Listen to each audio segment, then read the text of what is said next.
Hello and welcome to another episode of Sensational She-Geek live from Yancey Street. Today is Friday, March 5th, and as it is a Friday episode, I will be talking about mostly comic book picks that came out this week. If you're here looking for WandaVision finale stuff, I will be talking about that, I'm sure, extensively on this coming Monday, the 8th. So be sure to check that out on Monday if you're looking for WandaVision stuff. But like I said, this episode is going to be mainly covering comic books that came out this past week that was release dates for DC Comics, the 2nd and the 3rd for everything else, which was Tuesday and Wednesday.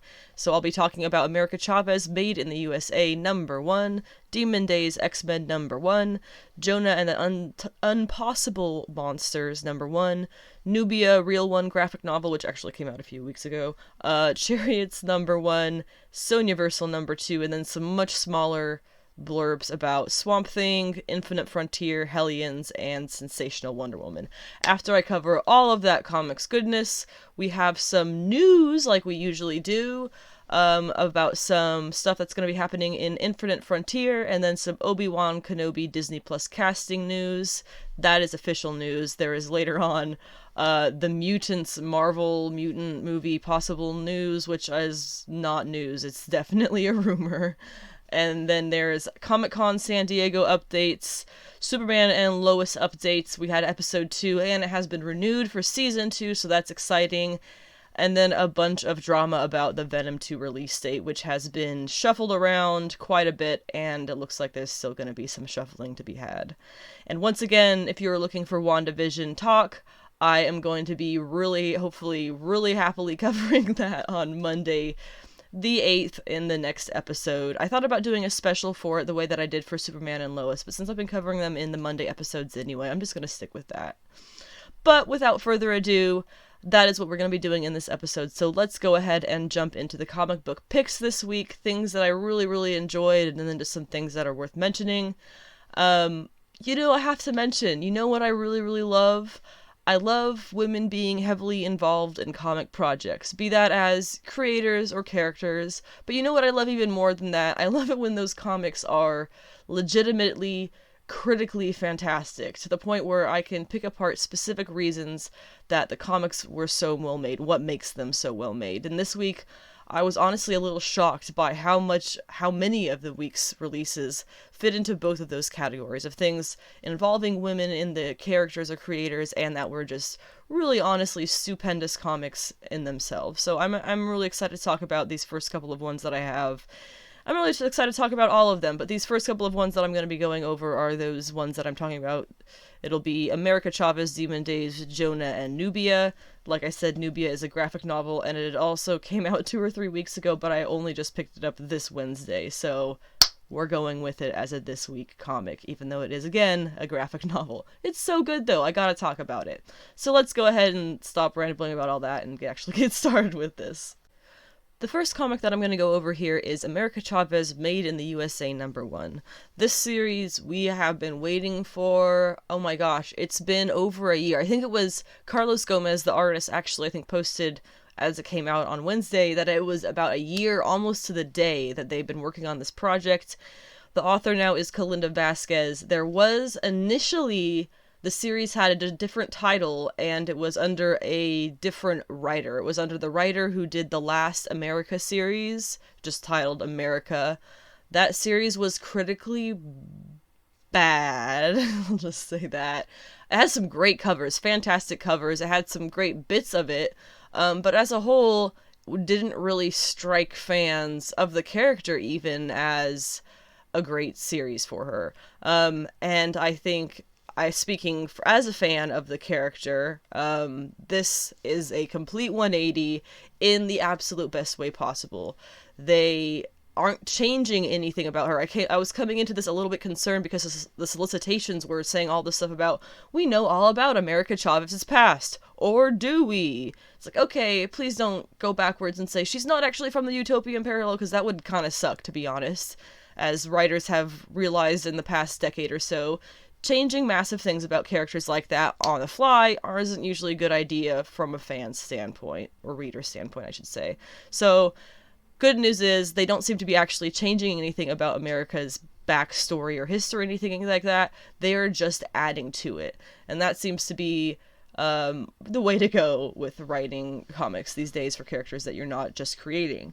So this is really, really a really good story. How many times am I going to say really? What we're getting here, the things that we didn't really know before, is that when America arrives to Earth, our Earth, not the utopian parallel where she's from, where she had 2 mothers who raised her, she arrives and she is taken in by a Puerto Rican family in I think it was Florida or something. It's somewhere on the coast. I don't have it in front of me, or I would check that. But they basically decide to adopt her and say that she's their daughter because they don't want to risk her landing in the system, which honestly I can't blame them. There's some pretty rough stories that you hear about. But they take her in, and it's been unknown amount of years since she's been in contact with them. So it's kind of this big mystery of why is America not in contact with this family who raised her, or why have they not really popped into her story so far. So it's not just like pulling it out of their butts saying, yeah, she's got this big story and history that you never knew about and now you're learning about it. It looks like they're actually giving us a reason of there's something here that probably happened, or there's something that's holding her back from having come back here.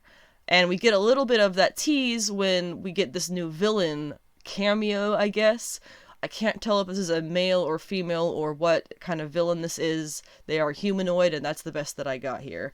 But they also seem to be tied into this past era, this time of her life, where she lived with this family in, it's New York, obviously. Not Florida. I don't know where I got Florida from, because Cuba? I don't know. It's nothing to do with anything.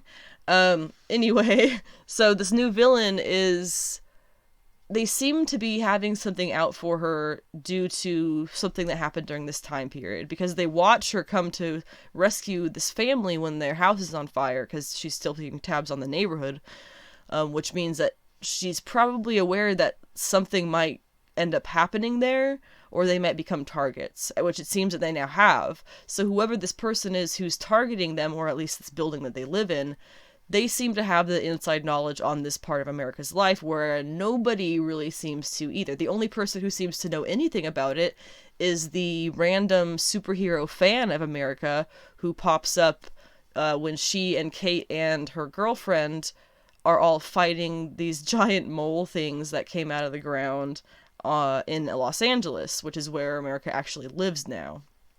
And I think Kate lives there too. They were doing the whole West Coast Avengers thing.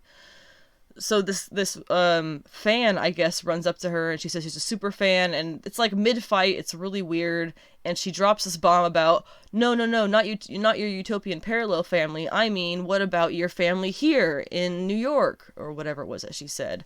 And this takes, obviously, America by surprise, because it seems she's never told anybody about them. Kate, I don't think, really mentions it, but her girlfriend doesn't know anything about this.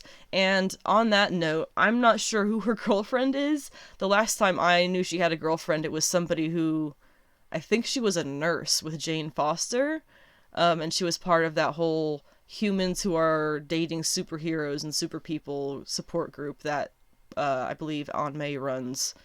But that was a really cool side story thing I'd love to hear more about in comics, but they don't really touch on it too often. But I thought that's who America's ex-girlfriend is. This character, I'm not sure who she is. I did not look her up. I am remiss. I should have done that. But seems to be a mech person. I can't honestly tell if she's wearing a suit or if she's partly robotic. So I'm sure we'll find out more about that as we go along.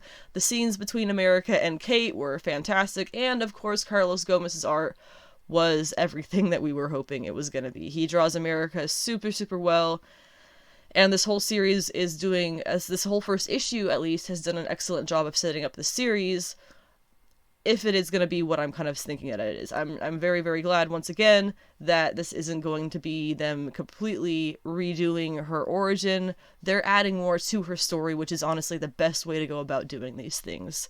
So there's also a couple of cool variants. I got the Stephanie Hans variant. She's seen over quite a bit of Marvel stuff for the past 10 years or so. Big fan of hers, so picked up that variant, but there's always the other ones that are available. I'm definitely going to be following the series for as long as it goes. I'm not entirely sure if it's limited or ongoing. If I had to guess, I would say that it's going to run probably 6 issues, and then we'll probably find out by then what the future of this series is going to be. We're obviously getting America Chavez in the MCU as well, so this does also make me wonder if elements of this story are going to be appearing in the America Chavez MCU story that we're going to be seeing, I guess, starting in Multiverse of Madness. So that's something else to think about. I know the first America series, the previous America series, is her first solo title, and that's the one that a lot of people are speculating is going to go for money if you're a collector of that kind of stuff. But this one, I can already tell you, is going to be a much better series. I'm already having a lot more fun with it than I did with even the first 2 issues of the previous America series. So check this one out if you're a fan of the character. If you don't know much about the character, I can almost guarantee that you will enjoy it based on this issue. Peach Momoko's Demon Days X-Men #1 has been something we've been looking forward to since I think at least December. Yeah, it was about, I think December it was announced, because I had it in my Best of Comics 2020 as part of an announcement. Things that I'm excited for in 2021.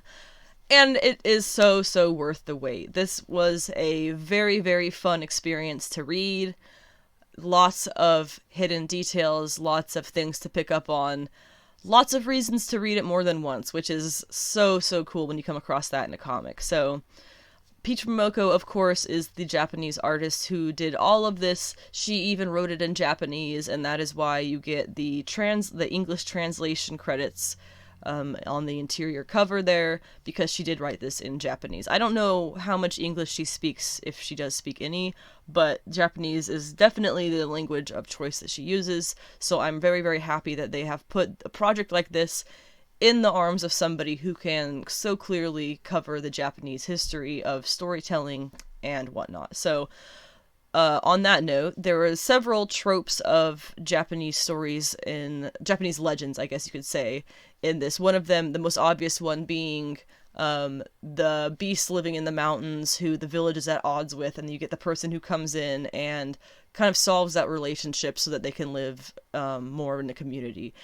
And that, in this case, you get the beast living in the mountains is Red Hulk, and he doesn't get along with the villagers because they encroached on his space, and he has a little baby to feed, and I think it's Baby Abomination. I think he looks like Gargoyle, but there's no reason for Gargoyle to be here, so it's probably Baby Abomination. And Red Hulk he looks like he's got kind of like a traditional demon mask. He's not actually Red Hulk, and none of the characters are actually how they appear to be in the normal comics, but I can't really describe them. They're just the Peach Momoko versions. I can't tell you how much I enjoy this and how much I think you should check it out, especially if you enjoy alternate realities, alternate universe versions of things like the Millerverse, or like the is Millerverse the right way of saying it? Yeah, it is the Millerverse, the Frank Miller universe at DC, or the Murphyverse, also at DC. So Marvel is kind of dipping their hands in alternate realities spins on things here, and I'm really loving it, and I can't wait for the next issues. But anyway, so you have Red Hulk, his character living up there in the mountains, and you have the villagers, and the villagers have a problem, and that's that this demon snake spirit monster guy who is Venom keeps coming in and sitting in the in their little chapel thing they have there. I'm terrible with terminology today. And they the best they can do is the little version of Jubilee, Juju I think is what they call her. She can scare it off with her fireworks, but it always comes back. So when Sai, who is, of course, Quanon, comes in, and she has Logan, who is her dog, her wolf, not a dog, he's a wolf, he's her wolf putty who goes around with her. They come into the village, they see all these problems, they see the Red Hulk in the mountains who is unhappy because he's starving and has to steal their food, they see the village unhappy because he's stealing their food, and because of this monster spirit who keeps tormenting them and eating. Really violent scene, honestly, where he eats somebody. Kind of shocking. But it was great, I loved it. So Sai ends up getting the Red Hulk to basically chase out the Venom spirit, and then, of course, he gets along with the village, and everybody's happy. So it's really, really great, kind of traditional Japanese story that they put in here, Japanese legend.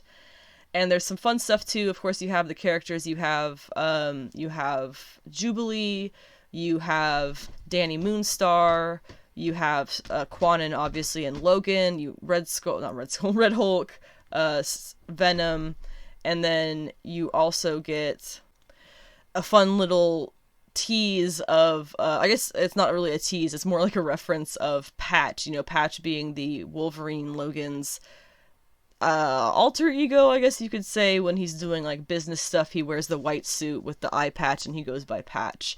And the Logan, the wolf in this, during the battle, he ends up losing an eye, or at least getting cut really bad across the eye. So it was a Patch reference. I loved it. And I love that she put little things in there that comic fans can, who, no matter your level, that's just it's just a part of the story if you're not quite as into the whole Logan history, but if you know about the Patch thing, it's just fun little tidbit. So that was really, really well written stories, honestly, and she does a great job of putting the beginning and the ending and the narration in there that has the wise, overarching, narrator voice the way that these legends might normally have. And then also goes into something else I noticed that was very interesting about this. I don't think it was featured in the preview that I believe was in the back of King in Black #4, but the pages are all kind of done with a loose tan watercolor wash sort of thing. Marbleized look a little bit. And that's on every page. I don't know if it's the same on every page, the same exact wash pattern, if it's been duplicated or what, but its usage is there not just to make it a little bit more non-comic booky, but it also helps fill in the gaps. Momoko's watercolors have a lot of negative space, I guess. She uses negative space a lot in her watercolors because it makes it so that you don't have to use so much ink and, whatnot. So putting that kind of wash, that tan wash background on all the pages makes the negative space look like she went through all of that space and filled it in with that kind of tan instead of the white. Of course, that's just what the background looks like, but it was a clever way to fill in space, I think, in the pages. There was a number of variants. I feel like I have to mention this because there were so many that I wanted to get. I ended up getting the Lionel Francis Yu one. My husband is Filipino, and we like to support Filipino artists and whatnot. I kept saying whatnot too many times also. But we got the Lionel Francis Yu one. And the other ones that I really, really love, Rose Besh is a really, really fun up-and-coming artist in comic variant covers, as I see her. Really love her style. She has a variant cover. I'm not sure if it's exclusive or not, but then, of course, Mark Brooks has one in his fabulous, perfect Mark Brooks style. J. Scott Campbell has one. I'm not a big fan of his. Guru Hero, the duo of Asian women who do a couple of different fun things at Marvel, they have a cover. Inyuk Lee has a cover. Peach Momoko has an exclusive variant cover as well as her main cover. And then Art Germ has a cover. And I think I covered everybody. Kale Nu has 2 covers.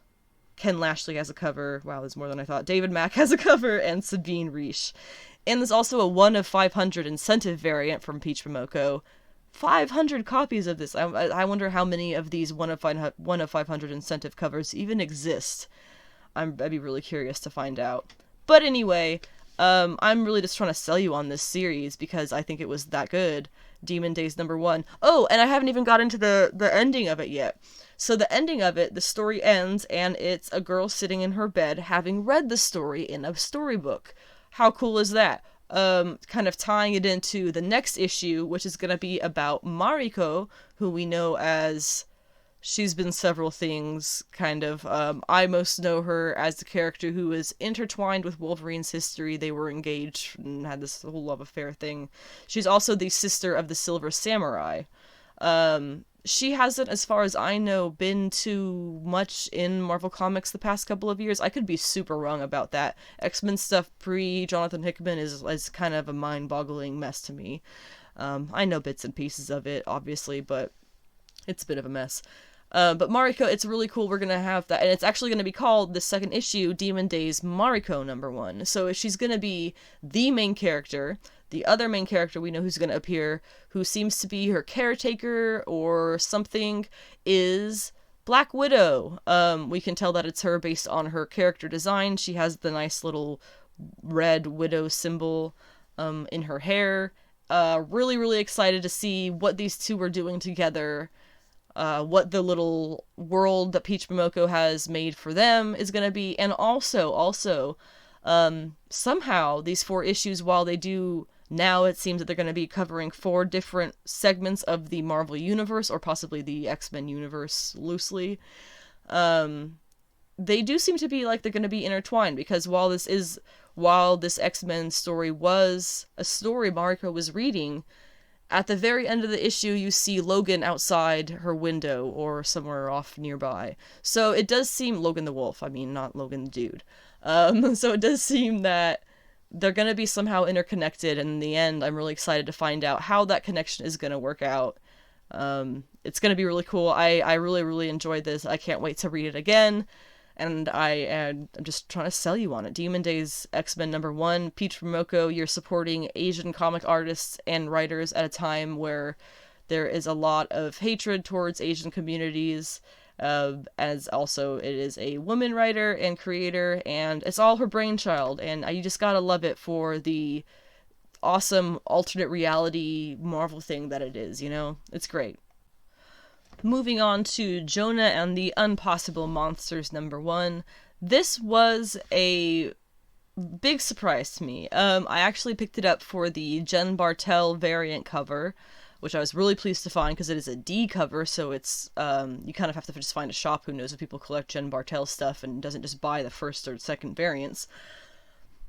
Really cool cover that she did. I love it when, I think I've said this a bunch of times already, but I love it when artists cover another artist's creation in that character design, but they do it in kind of their own style.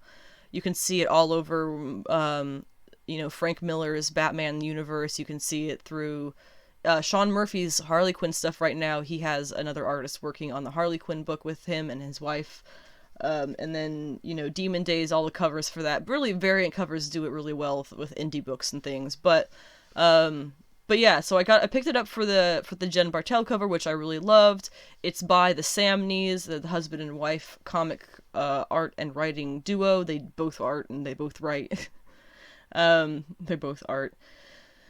Oof. So it's a very simple story in art.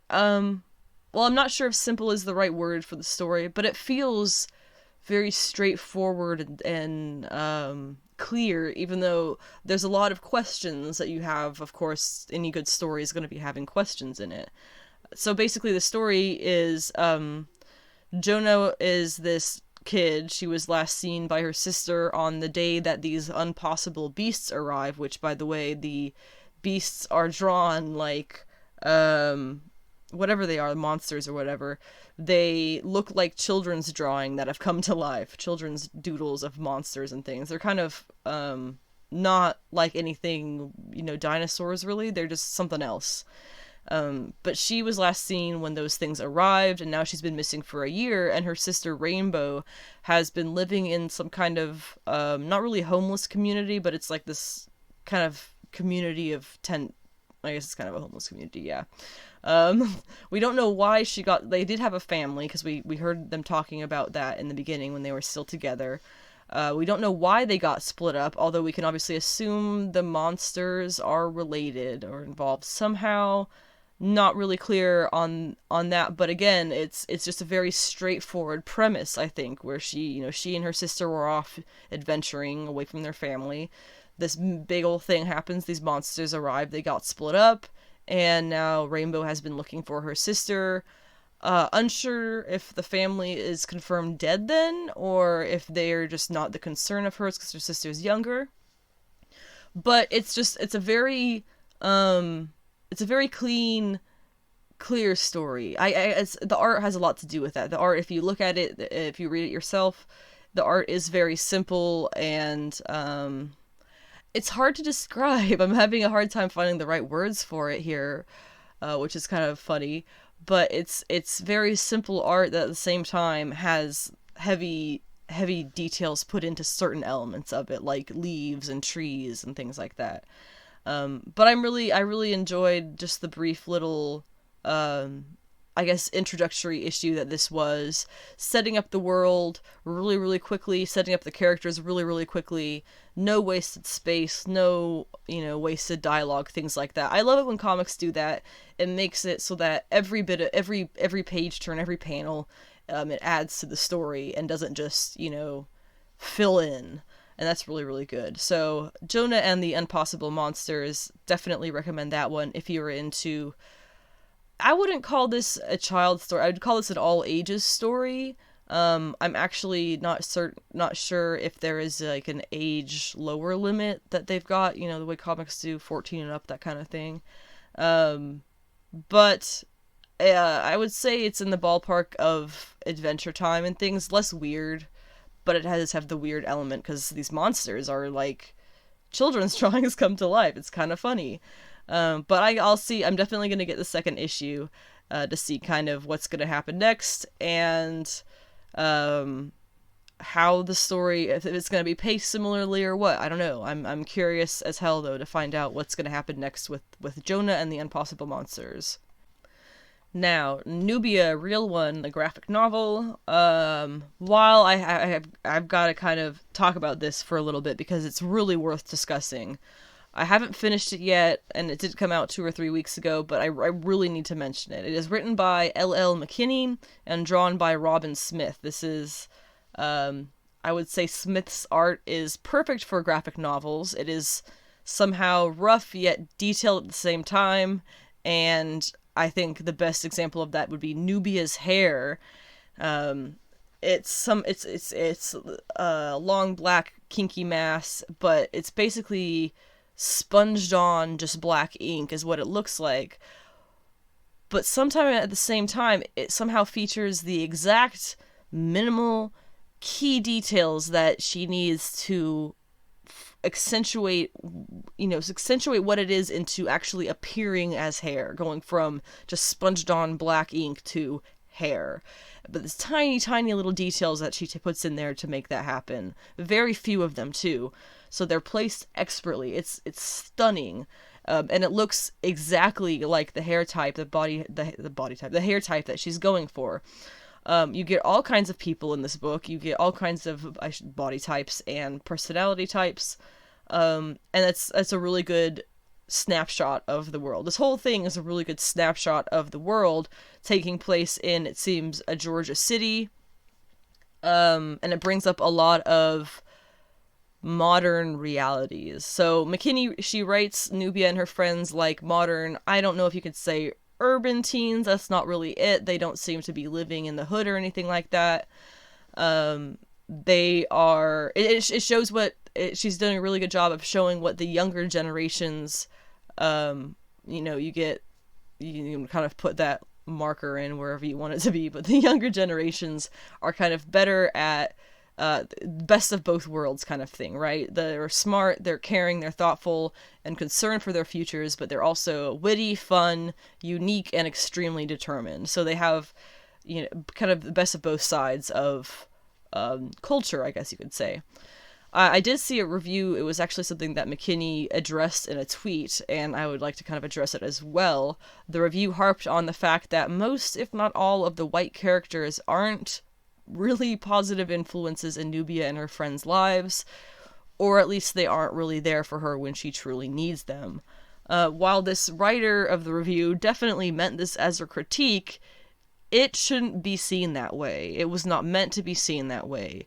Nubia is a black teenager in a Georgia city. Between, as far as I've gotten in the graphic novel, which is about halfway through, between the lady at the quick stop in the beginning, the very beginning, the cop who stops her later on, and the various white teens that Nubia has interacted with, it's clear that living like your black community members are less than is the norm of this area, even nowadays. And that's something that I understand will be a lot of pushback in believing that this is a reality, but it is. It's something that I myself witnessed while living in South Carolina for 3 years, and if you don't believe me, then you can find plenty of videos and testimony of things, of ridiculous situations that normal-ass black people find themselves in because of prejudice.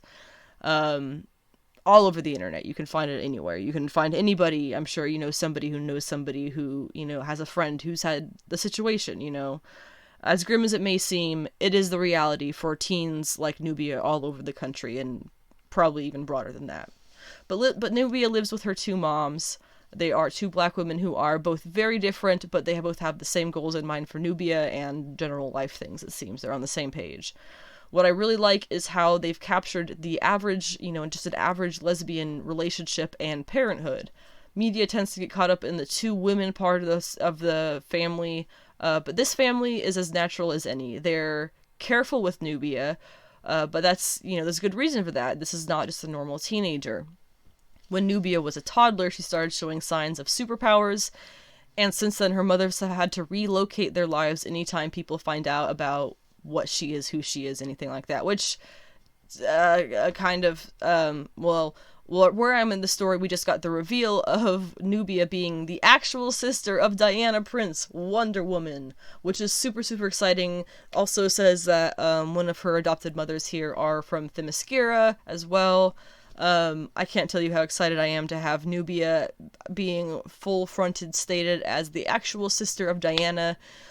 Of course, technically they're both people made of clay, but that's, how you make gods, I guess. But anyway, I'll get into the whole Infinite Frontier DC Nubia stuff later on when I talk about Infinite Frontier.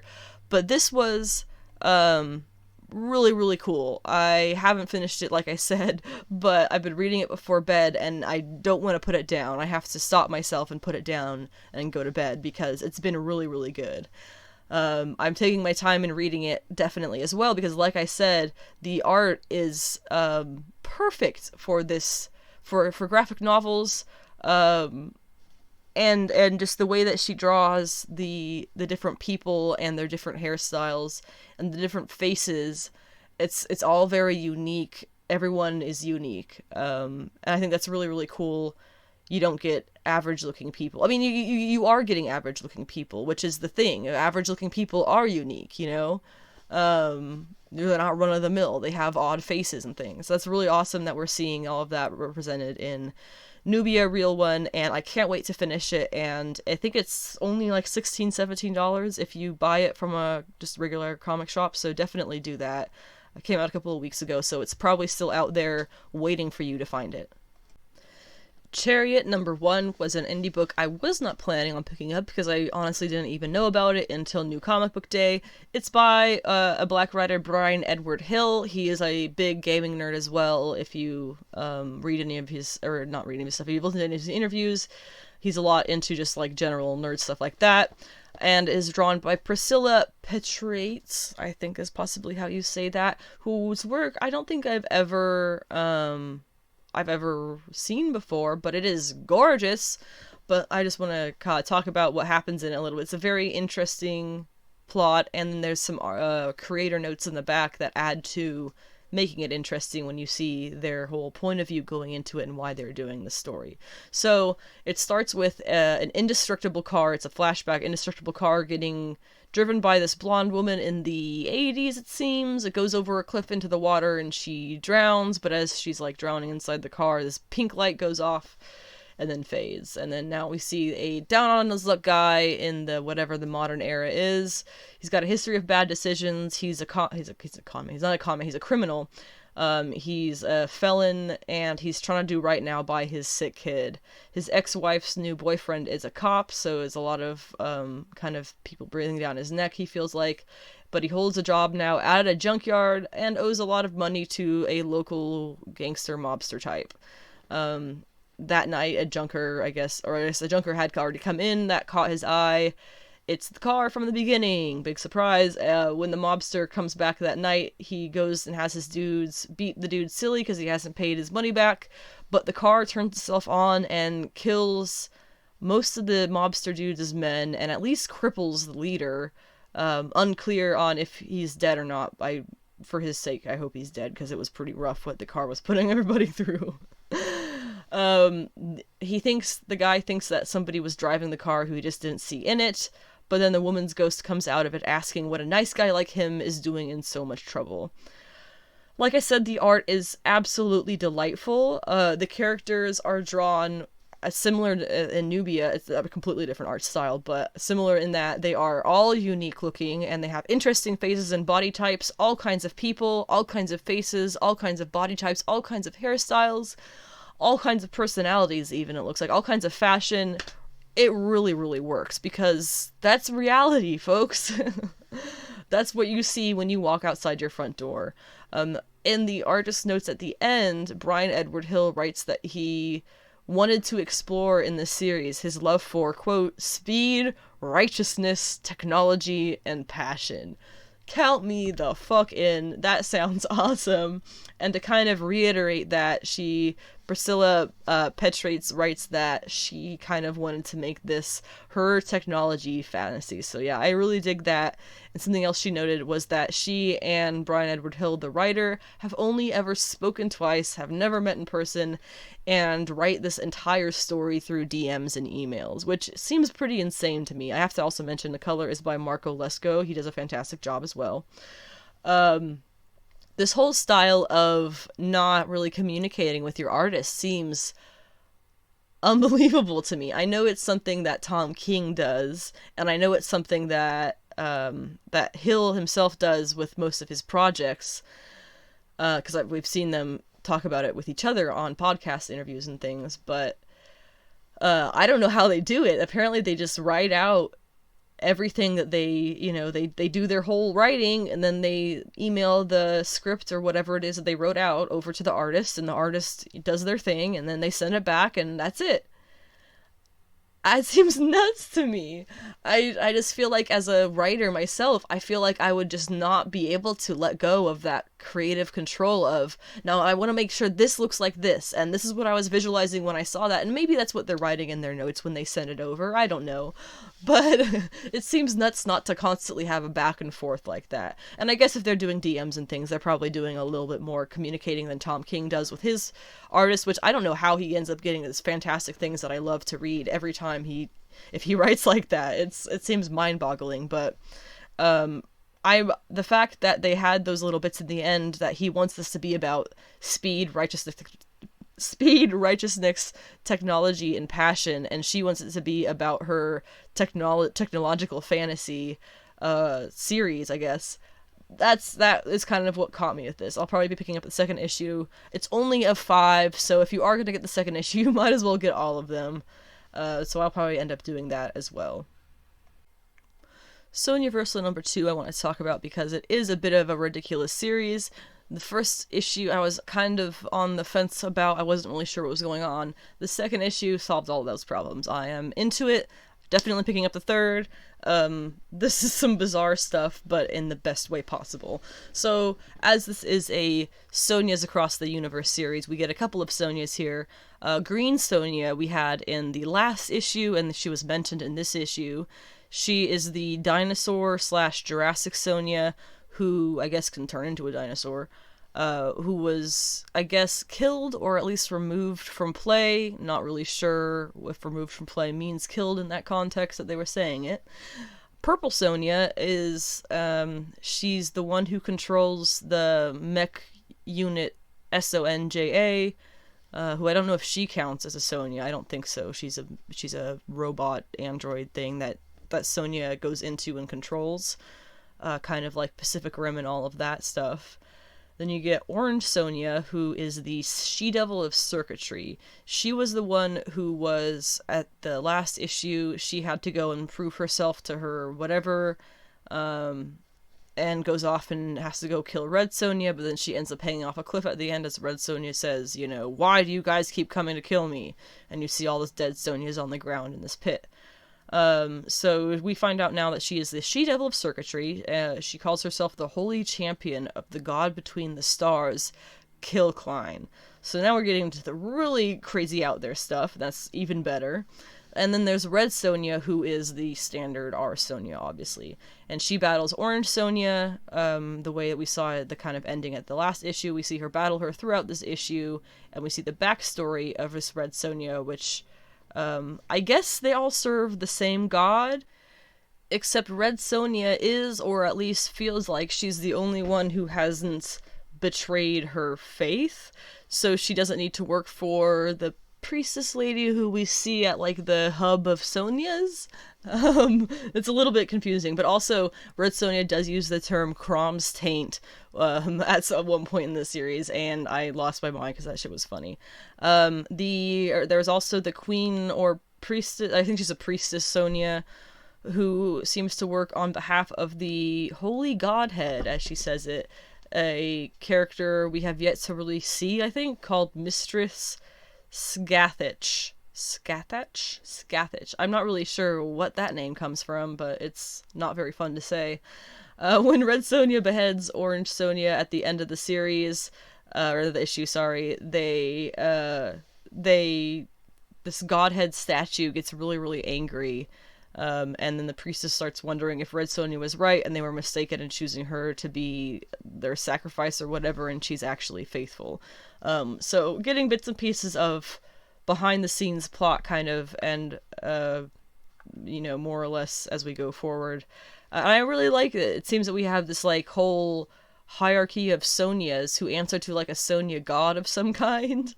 And I'm wondering if it's going to come down to Red Sonja versus whoever this god is. And if this is the god that she is supposed to serve, why are they angry at her? I don't know, I have a lot of questions, but it's brought up a lot of really fun stuff.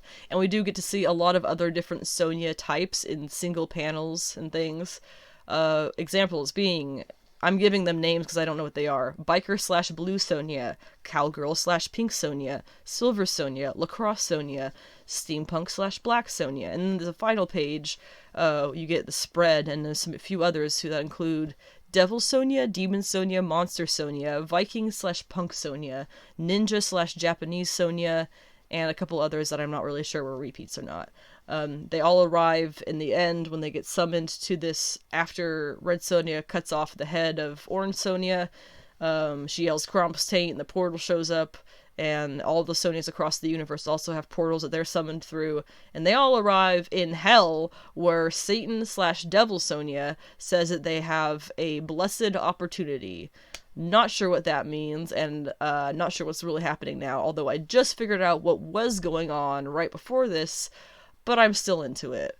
This very confusing road is also really, really fun, so I'll stick around. I'll keep writing it out for a while.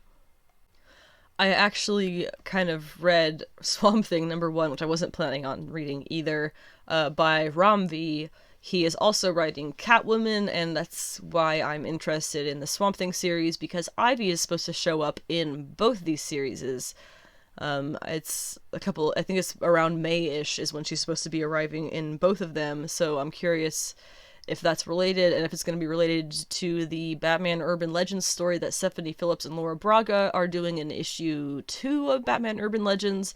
That's going to have, yeah, I think it's issue 2. 1 or 2. Oof, don't quote me on either of that. I'm not sure. It's 1 or 2 for sure. And that's supposed to be the preview for the Harley series, where Harley searches for Ivy. And remember, last time they interacted, after the Harley-Ivy series, it ended with Ivy stepping away from her human bonds, and then during Joker War, we see her kind of being, not betrayed, but feeling betrayed by Harley and the rest of humanity, and calling herself Queen Ivy and literally burning down, where she was and heading off. So Now we have Catwoman searching for her. She's going to pop up in Swamp Thing. Both of those are going to be done by the same writer. Hopefully this is the year of Ivy, so we'll see. This issue itself, I'm not too big of a Swamp Thing fan. I think he's really cool. I'm not super big on his histories, but this issue was kind of odd. I'm not sure what happened to the old Swamp Thing. I'm possibly saw that he might still be doing things on behalf of Justice League Dark, holding back some villains or something. I'm not really sure. But in this, there is a villain? Question mark?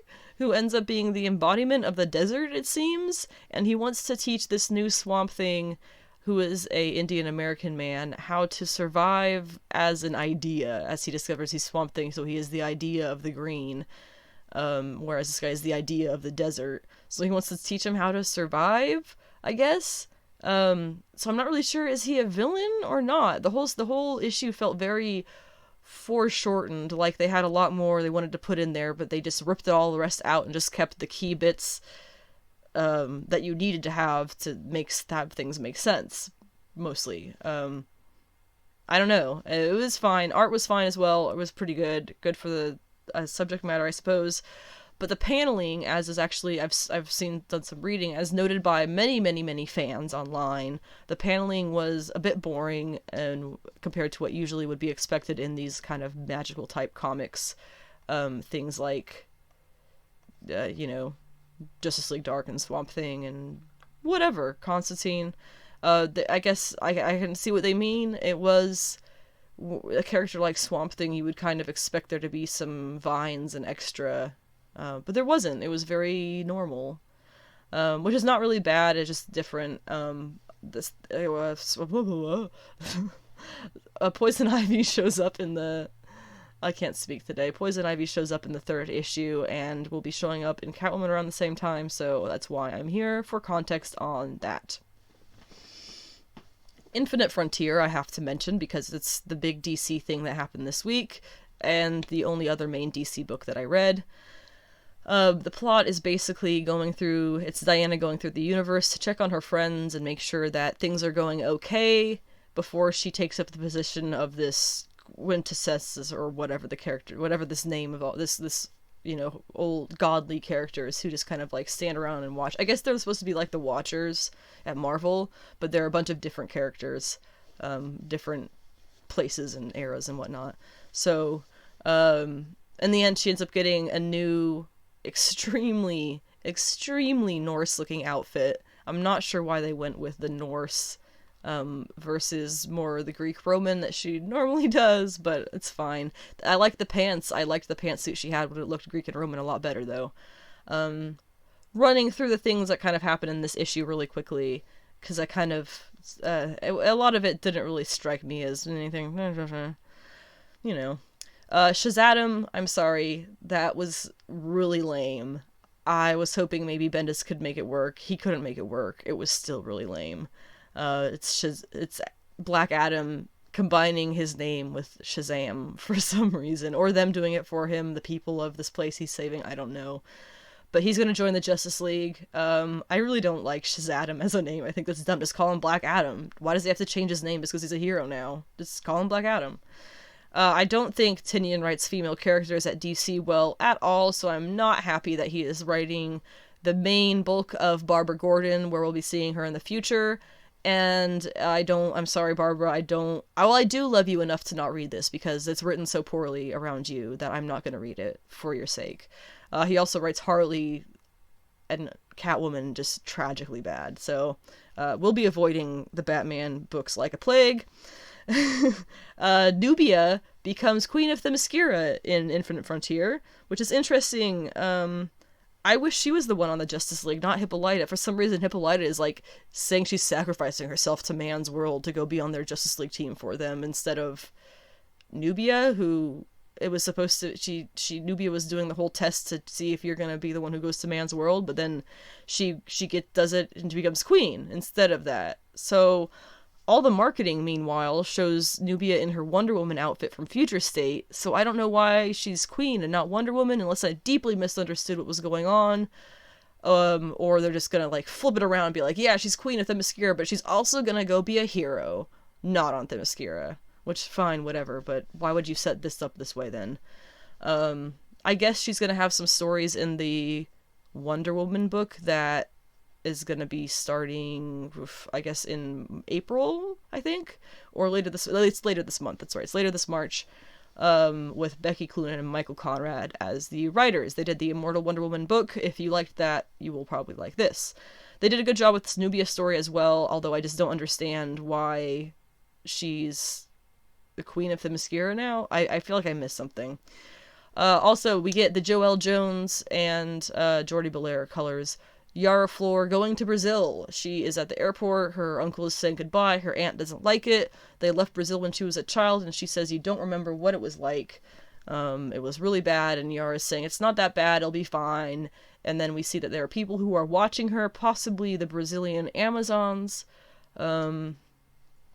possibly someone from the Themyscira, although that's slightly less likely. Although she's mentioned, Yara's mentioned in the Nubia story between the other Amazons. She's mentioned there. So, and then Wonder Woman, as she's like watching over all this stuff happening, she mentions her as well. So I'm not really sure if it's the Brazilian or Themysciran Amazons who are watching over Yara as she heads to Brazil, but that is going to be coming out in, I think, May. And I am just so excited for that. It's going to be so awesome. Moving on, then we get apparently the Green Lanterns book that's coming up. I thought it was Jon Stewart and Kelly and Kyle, I thought it was who it was. But it's actually Jon Stewart and Simon Baz and Kelly the Teen Lantern. I don't know, I assume it's pronounced Kelly. Keli, it's Kelly, yeah. It seems that's going to be probably a fun book. I'll probably read it because Simon is one half of the duo of the Green Lantern series. I really enjoyed. I'm sorry, I wish Jessica was still in this. She may or may not become a Yellow Lantern, which I feel like honestly is really dumb because her whole thing was overcoming her fear, and now you're going to say that she's going to use fear as a weapon? I'm sorry, that's stupid. Of course, they could make it work if they write it a certain way and do it well, but we'll just have to wait and see if Jessica even pops up in the rest of 2021. Other things that happen in the issue worth mentioning, kind of, just things that happen. Alan Scott comes out to his kids in kind of an awkwardly written, honestly, Tinian story. Teen Titans Academy starts up. There are more seeds of John Kent turning bad, which I want to see. I'm all about that. I am here for John Kent turning into a villain. I want to see that come to fruition. Stargirl's story is, I think, the longest of the whole book, for some reason. And then Scarecrow is revealed in the end, and he looks like something a cringe lord dreamed up in a wet dream. The Flashes are setting up communications between worlds, which is pretty cool. I like the art on this story as well. Wally is becoming the official new Flash, and then the thing ends, of course, with Darkseid returning. He kills the Spectre and all that, everybody who was in that Quintessence or whatever group that Diana did not join in the end, so she did not die with them. But Darkseid is back, and he's going to be the big bad of this era of DC Comics that was called Infinite Frontier, so I guess it's not actually that surprising. But that's, there's some things that I'm definitely going to be looking forward to here in Infinite Frontier, and some things that I will, like I said, stay away from like the plague. Kind of briefly, the last two comics I want to cover.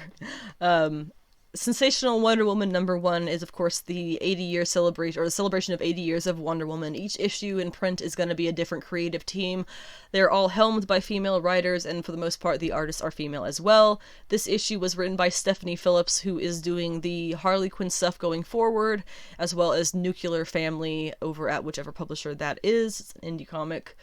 And then the art interior is by Megan Hetrick, who I am a patron of. I absolutely love her interiors, but I do have to say her art shines the most when she can take the time to color it herself, because her coloring is just, oh gosh, it is something else. It is phenomenal. Her covers, that's why I discovered her, is because of her variant covers and her own personal fan art that she sells on her website. Gorgeous work. Totally different look of her style when she is able to color it herself. But regardless, I do love her interiors. When it's just line work, it's a little bit more cartoony, and so it's really fun. It makes for really fun comics to read. The story itself was really good. It was a short and sweet story with Diana, Hawkwoman, I will not call her that other name, and Dr. Psycho.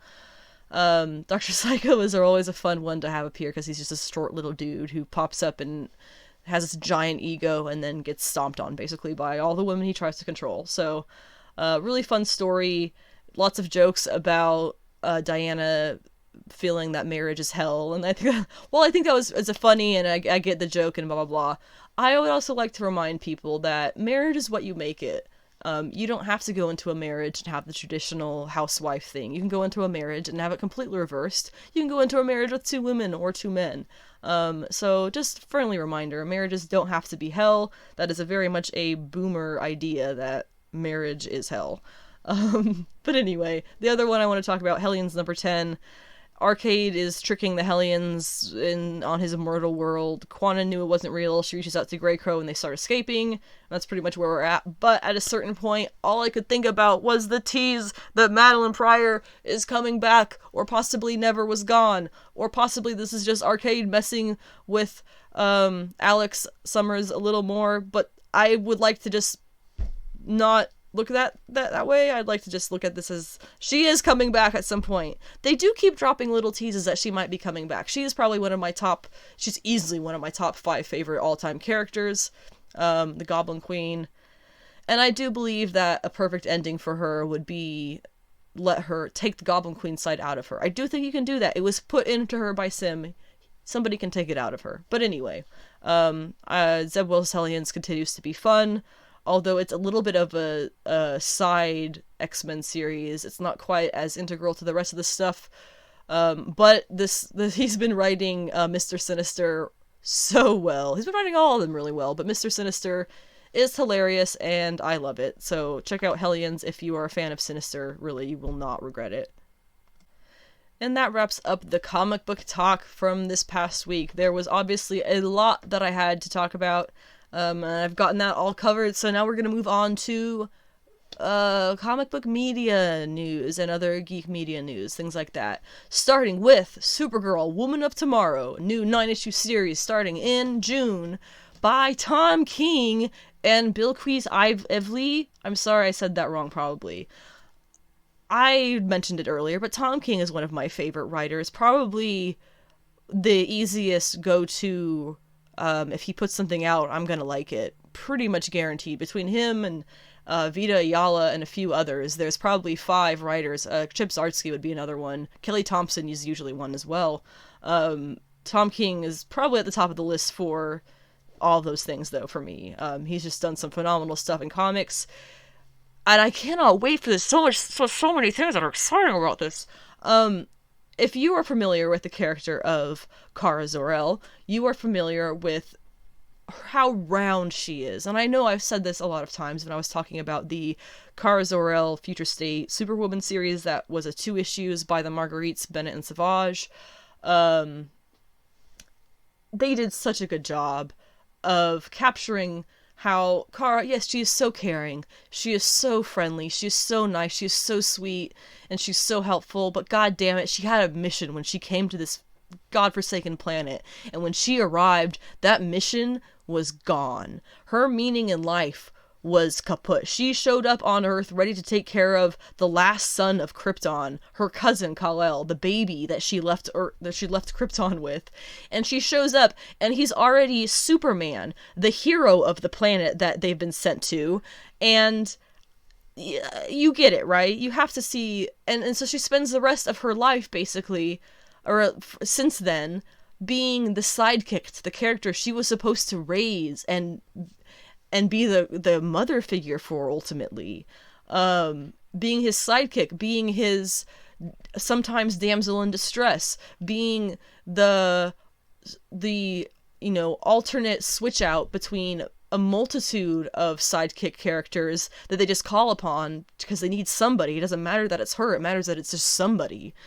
The frustration of being that woman, of being Kara Zor-El, is insurmountable. I can't even imagine. You can imagine it. It's clear you can imagine it. There was an episode early on in the Supergirl series, one of the first 5 episodes, where you get Red Tornado that episode, you see her face this rage that she has inside of her, of all of these feelings that she can't face because the world is the way that it is, and it is phenomenal.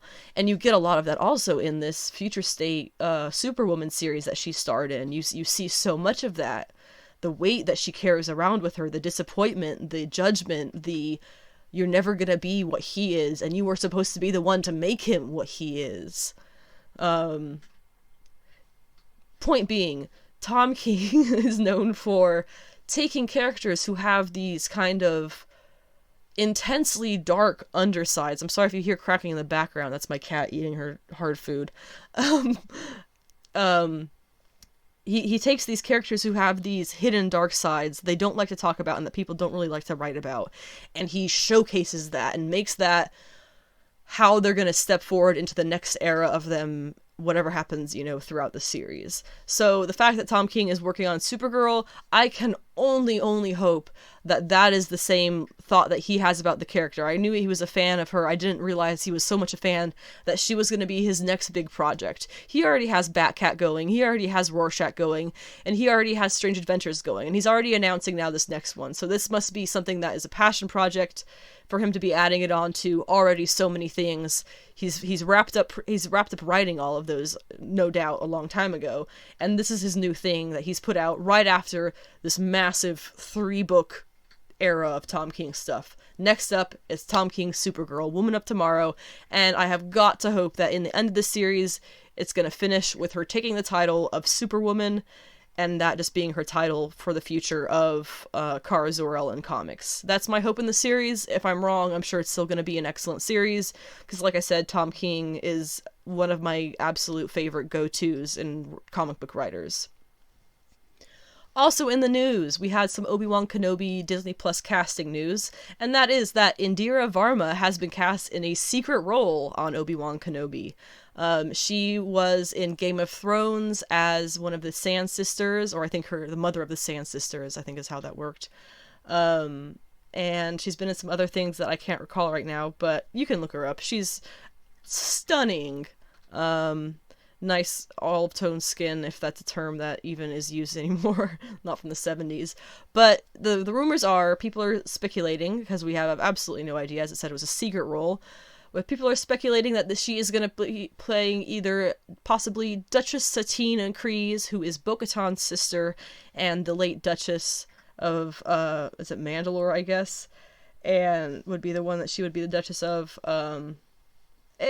They had this beautiful, her and Obi-Wan Kenobi had this beautiful, I guess you could say, will they, won't they thing, in the Clone Wars animated series, kind of earlier on, mid-series, but she, of course, dies in the series, and it is heart-wrenching. Oh my god. This whole thing of, if she had lived, she probably would have shacked up with Obi-Wan, but then the Jedi can't have romances, so they couldn't do anything about their love for each other, even though it was so clear.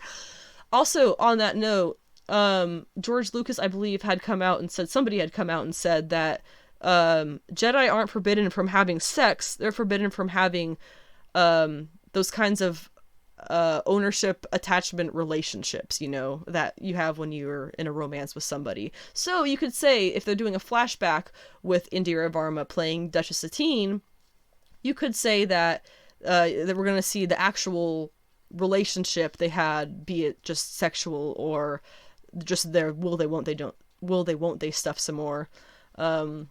We could say that. It would definitely have to be a flashback, obviously, if she's playing Satine. If we're not doing flashbacks, or not strictly flashbacks, the other main theory that people have is Asajj Ventress. Now, this has got my vote, because that would mean we get to see the Night Sisters, the Witches of Dathomir, which is where Maul comes from, right? Maul comes from Dathomir. The Witches of Dathomir are the alphas of the planet. This is a matriarchal society where the men are kind of shunted to one corner of the planet, and the witches, the Night Sisters, they run the rest of it. And Asajj Ventress, she's Sith, technically, yes, but she comes from Dathomir. She is one of the Night Sisters. And so in Clone Wars, we also got to see a lot of that history. Ooh, I would lose it if we see that in the Obi-Wan show. Oh my gosh. And now we always have to remember, Ewan McGregor is going to be in the show, obviously, as Obi-Wan. Hayden Christensen is joining back as Anakin Skywalker, which is also something that I am just so excited for. There's that legendary battle. We know it happens. Ooh, I just hit my microphone. We know it happens. There's a final battle that Obi-Wan and Vader have after he's Vader. It's not the battle where he loses his arms and legs, and it's not the battle where he kills, so to say, Obi-Wan. Something happens between there, and we're going to finally see this in this Obi-Wan series. I'm so excited. No idea if it's going to be multiple seasons or not yet, but I hope so.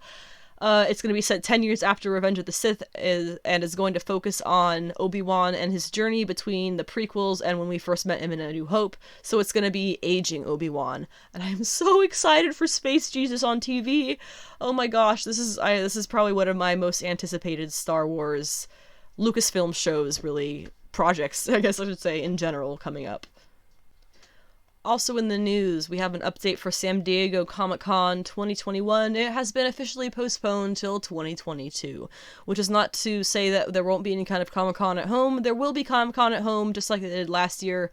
Will be the kind of online panels and things taking place July 23rd through 25th of this year, just when they would have had the normal one. I know a lot of businesses are hurting from Comic-Con and other cons not being around, so if you would normally go to a con, try and look out for the businesses who would be at those cons and try to give them a little love the way you would showing up at that con. If you can't show up to their doors, find them on social media, see what they've got in stock, see if there's anything that you would buy if they brought it to a con. So while I am very excited for Comic-Con at home, I am more excited for the potentiality of visiting Comic-Con myself in 2022. Additionally, Superman and Lois had its season 1, episode 2. Oh, now my cat's playing with a long box lid. Or a short box lid, actually. I don't know why cats love these things so much. I'm not gonna stop her, it's kind of cute. There'll be some rustling in the background. Superman and Lois has been renewed for season 2. We just had episode 2, so it's kind of amazing that they're so certain about it that they are going to go ahead and renew it before, I think it was before episode 2 actually premiered this week. I'm not sure, don't quote me on that, but it is officially renewed for season 2. Very exciting. Not sure how many episodes are going to be in either season, but I am loving it. We did watch episode 2, my husband and I did watch it together. It seems, I'm not going to do a special the way I did for the first one, I'll just talk about it briefly here. It seems basically, Jordan, the brother who they thought had his powers based on him blasting, what they call it, an ocular discharge or something like that. They had a funny scientific term for it, in the show. Which also shows that Superman's been doing this for a long time. He has specific terminology for these things that we haven't been privy to, and we got to stick to that terminology because by God damn it, it's Superman's terminology. It's his powers. He made it up. I just think it's kind of funny. His characterization in this is so good. I just love that you're seeing. He's trying so hard. You're seeing Clark try so hard to be the best Superman and the best dad that he can be, but he's failing so badly at being a father so often, in the way that human men would fail to be fathers as well. So it's not something that specifically Clark is doing wrong. He was raised in a human world, and he has human flaws the way any other person raised on Earth would.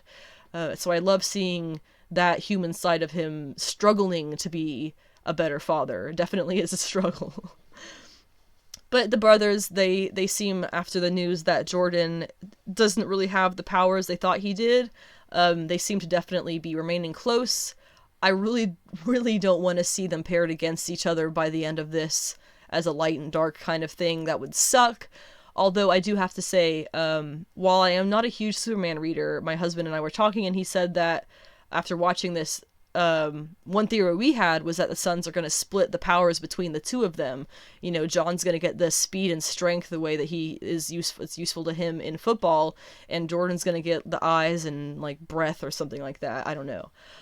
But when I mentioned that, he said that there's a story, Superman Red and Blue, which is a comic where apparently there are these two replacement Supermen who come in who are basically the two sides of his persona, each representing two different parts of Superman. So that would be a very interesting route to see the show go in, to have, I don't think they would replace their father at any sense, but I think having them split both the personality of Kal-El and the powers of Kal-El between the two sons where you kind of get the more protective son versus the more, I don't know, darker son.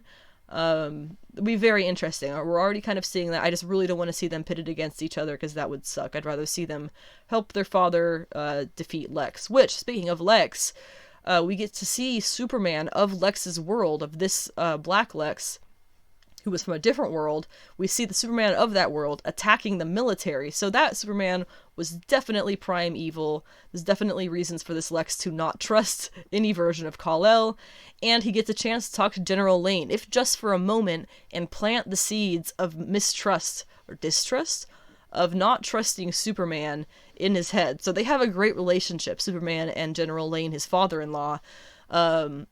Good relationship. It's a little bit tough sometimes because General Lane is 100% through and through a soldier.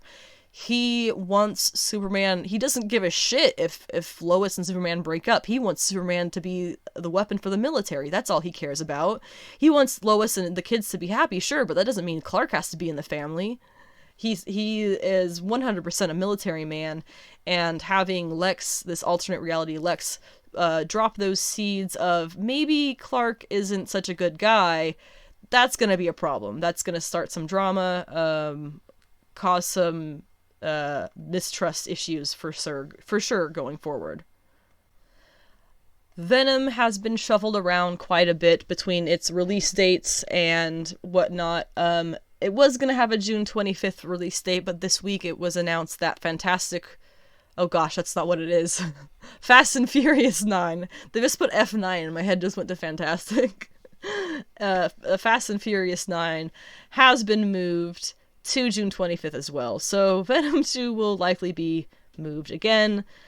It doesn't seem like there's any certainty to this. It's just a lot of speculation. So it might be here June, it might be here October. We'll see. And finally, I would just like to wrap up with the rumor of Marvel's The Mutants. Last night, sometime in the late afternoon, evening, the Twitter page and website Illuminerdi came up with this quote exclusive that they have the official news that Marvel is in the process of making their mutant-based movie called The Mutants. Now, a lot of people are eating this the hell up, and I would just like to step in here and say, I read the article. They have no sources. Absolutely none. I don't think it even said that somebody told them this. They were just they're literally pulling this shit out of their ass. Regardless, if it is real in any way, calling it The Mutants could be a reference to Stan having originally wanted to call the comic that, not X-Men. There was this whole quote going around the internet last night based on that. Or it could be a sign, that's my cat again, or it could be a sign that they won't be going by the team name X-Men in the movies. There had been some rumors about that in the past when the Foxmen first gave up the Fox part of their thing and handed the X-Men stuff back to Marvel, Disney Marvel.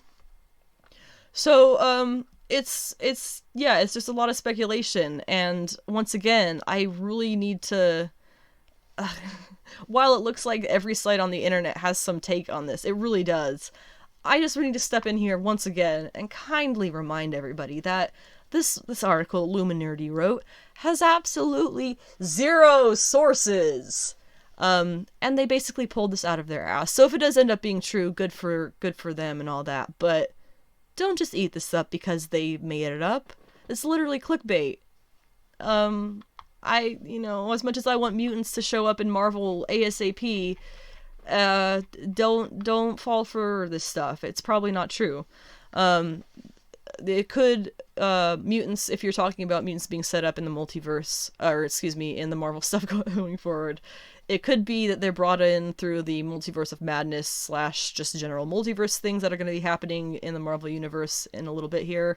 Or there's also rumors that they could be brought in through Eternals, some kind of genetic manipulation thing. So, whether or not this is any realness to it, it's exciting to speculate, isn't it?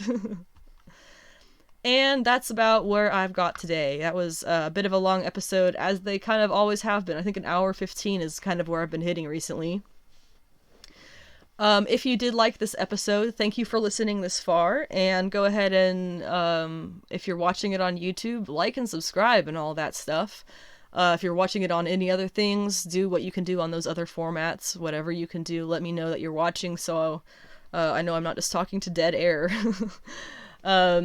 You can find me online. My website is sensationalshegeek.weebly.com. I don't pay for that, so that's why it's got the Weebly extension there. I post there lots of written reviews and discussions and things about comic books, both past and present. I've been on a big kick recently of posting reading orders of my favorite female characters. I think I've got about a dozen up there. Recently I've been working on Clea's, which I had this big long thing I'm going to post about Clea on there later on today, probably unrelated to anything happening in the MCU. But other characters, I have a lot of those reading orders. They include summaries of what happens. You can get the list of the books, but I'm going through and actually reading all the books, writing the relevant events that happens to the character who I am covering their issues for, and posting it on the site. So if you're at all curious on what happens in their key issues and things, I'm working on all of those. It's definitely a work in progress, but I am learning so much about comics history and my favorite characters that I'm just going to keep doing this for as long as I can, whether people read it or not. You can also find me on Twitter. My Twitter username is Savage She-Geek. My Instagram username is Anna with the Comics, because my name is Anna. Hi, how you doing? And yeah, this podcast is available on YouTube, Spotify, Podbean, and Apple Podcasts. So it's pretty much anywhere where you are, it will be. If you have any questions, comments, concerns, or theories you'd like to share with me, let me have it. I'd love to hear it. My next episode will be Monday the 8th for the WandaVision finale. It has already premiered today on Disney+. I am literally on the edge of my seat trying to figure out, or not trying to, waiting to watch it later. I'm so excited, as everybody else is, and I cannot wait to break down whatever it is that happens. I think it's going to be an hour. I don't know. I'm not even going to open the Disney Plus app until I'm going to watch it. But it's something to look forward to if you are interested in me breaking that down. I will be doing that on Monday the 8th. That will be episode 8A. And in which case I will also be talking about comic book spotlights for the coming comic book releases. Thank you again for listening. I appreciate you taking the time to do so. And have a sweaty week.